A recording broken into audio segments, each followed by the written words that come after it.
Thank you so much, Robert. Much appreciated. Thanks for having me today. Um, just a little background on myself. I'm on the commercial sales team here for the South Carolina Ports Authority. So we own and operate the marine terminals across the state. And our large one is the Port of Charleston. So Brittany, if you could go to the next slide, please.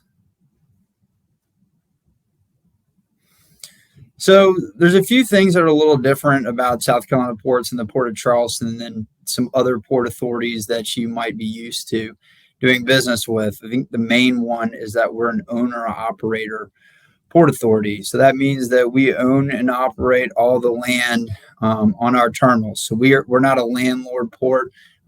We don't have a third party operating the terminals. It is our folks out there loading and unloading the ships and doing all the functions on the marine terminals. And so that means if you have any sort of issues, if you need help with anything related to your international commerce, you can call us and we can help. We are the number eight largest port authority in the country.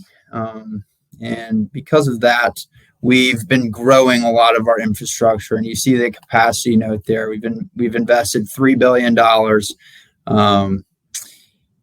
We've invested $3 billion in the operation over the last few years. I saw a few questions come in. I think I'll get to those towards the end. Brittany, if you go to the next slide, please.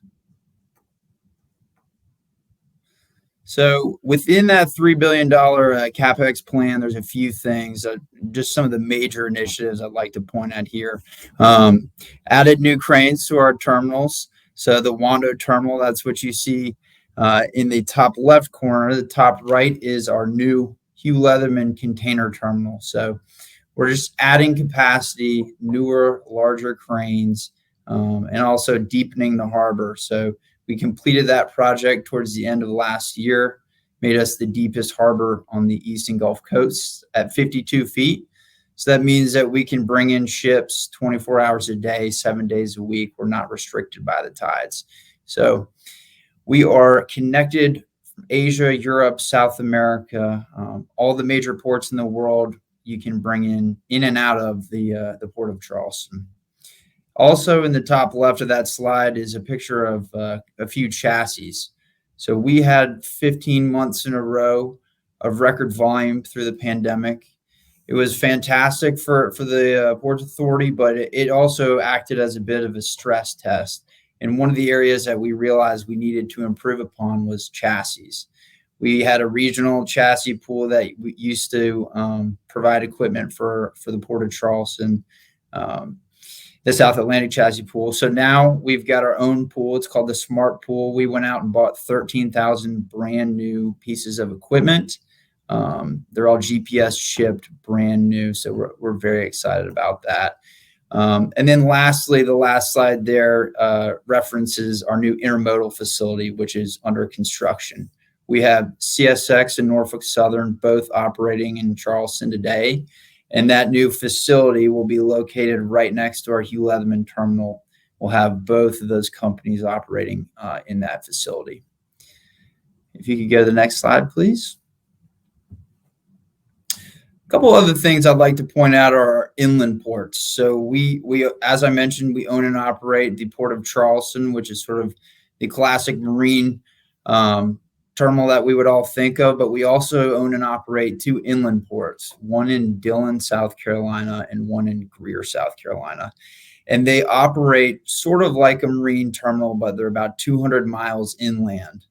We own and operate the land here in the terminals as well. But really what these tools do is they sort of give you an extra layer of flexibility. So you can extend your reach 200 miles to the interior. These are 24/7 facilities, only access from the Port of Charleston. So back and forth on a daily rail service to and from the Port of Charleston. Greer is operated by Norfolk Southern and Dillon by CSX. The rail portions are. If you need any more information on that or you'd like more information on that, I encourage you to visit our website. Brittany, next slide, please. So some of the cost savings. I think if you come and do business in South Carolina, if you're used to doing business in a place like California or New York, the cost savings are going to be pretty tremendous. You're going to see those on the labor side, the lease side, so the warehousing side, and then also on the trucking side. Across the board, those costs are going to be lower. We can help get you connected with trucking companies. Obviously, IronLink is a fantastic warehouse provider, so they are the best in the business at doing that. And then also, too, one thing I'd like to point out is our port tax credit. So that is a tax credit that you're eligible for. Users are eligible for if they experience year-over-year container growth through the Port of Charleston. So that's up to $200 per container with a maximum credit of $1 million. Doesn't cost anything to apply. And again, that's based on your year-over-year container growth through the Port of Charleston. So I know I've mentioned a lot of things today. I guess the big takeaway is that we're an easy place to do business. We're a friendly environment to do business. We're a pro-business environment. And if you need anything related to the Port of Charleston or South Carolina, you can reach out to me and I'll be available.